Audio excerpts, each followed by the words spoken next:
Hi guys, I am DJ Vaibhav and welcome to another video of Recordbox. In this video, I will show you how to connect MIDI controller to Recordbox and play the sampler. I personally own a Pioneer XDJ RX and it doesn't have sampler function. So I was doing some research and I found this hack. In my last video of Recordbox tips and tricks, I have tried to explain how to use looped hot cue and active loop features. Using this feature, we can set the looped region as a hot cue in the track. Most people don't know about this trick, so click here on the link above and watch it before you continue watching this video. Here I have my Akai MPK Mini connected to the MacBook Pro. We are not going to use the console in this video. It's just MacBook Pro and MIDI controller. So now at Recordbox, click here on the MIDI. You must see the name of your MIDI controller. In my case, it's Akai MPK Mini 2. Now click here at this sampler. We can see it's all empty. We need to create our own mapping here. And don't worry, it's very easy. Let's create mapping now. Click here at this add, then sampler and hit this sampler 1 play. Just make sure it's deck 1 here. Turn on this learn button. You can see it's highlighted. And now press and hold the pad on your MIDI controller.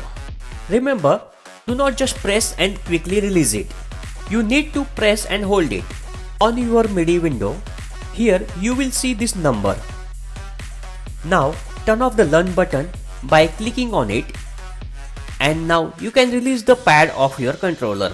I will quickly show you what happens when you press the pad on the controller and release it very quickly.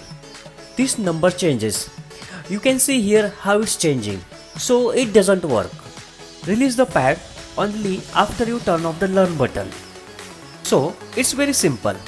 Turn on learn, press and hold the pad, turn off learn and then release the pad. Now let's set up the second pad. The process remains same. Add, sample, and here we'll select sampler 2 for the second pad. I will set rest of the pads, third and fourth. Again turn on learn, press and hold the second pad on the MIDI controller, turn off learn and then release the pad on MIDI controller.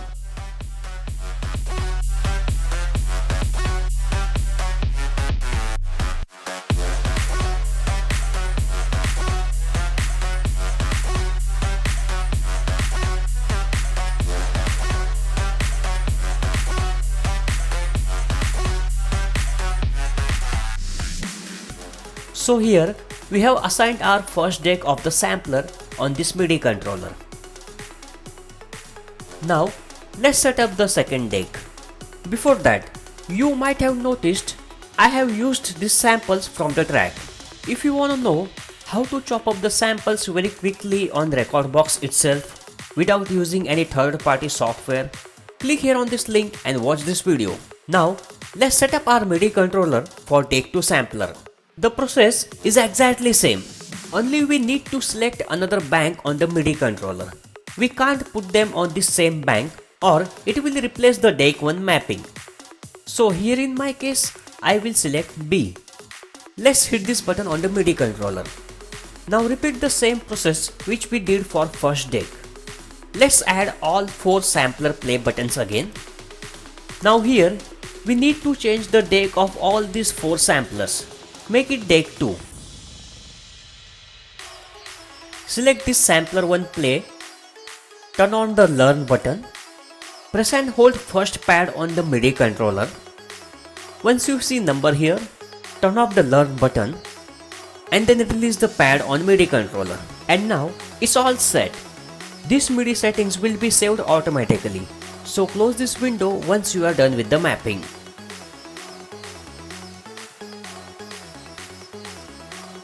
Here, if you select bank A, it will play samples on deck 1, and if you select bank B, it will play samples on the deck B. Next time, whenever you connect your MIDI controller to the Recordbox, it will automatically use this MIDI mapping. You don't need to do this mapping again and again. So this was just a quick hack.